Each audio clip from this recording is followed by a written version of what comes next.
আদ্দিন হাসপাতালে ৬ নবজাতকের মৃত্যুর ঘটনায় হাসপাতালের অবহেলা ও গাফিলতির প্রমাণ মিলেছে। কথা জানিয়েছেন স্বাস্থ্যমন্ত্রী সরদার মোহাম্মদ সাখাওয়াত হোসেন। সচিবালয়ে ব্রিফিংয়ে তিনি জানান, এসি বন্ধ রাখায় অক্সিজেনের অভাবে ও কার্বন ডাই অক্সাইড বেড়ে যাওয়ায় নবজাতকদের মৃত্যু হয়েছে বলে তদন্তে প্রমাণিত হয়েছে। মন্ত্রী জানান, আইন অনুযায়ী ব্যবস্থার বিষয়ে সিদ্ধান্ত হবে রবিবারের মধ্যে।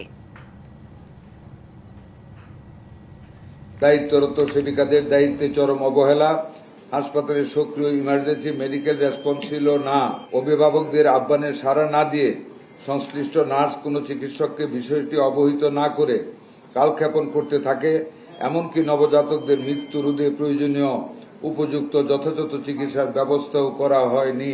৬ জন নবজাতকের আকস্মিক মর্মান্তিক মৃত্যুর ঘটনায় উক্ত হাসপাতালে বর্ণিত সময় দায়িত্বরত চিকিৎসক না থাকা ও নার্স স্টাফ এবং সর্বোপরি হাসপাতাল কর্তৃপক্ষের দায়িত্বের অবহেলাজনিত বিষয়টি স্পষ্টভাবে প্রমাণিত হয়েছে।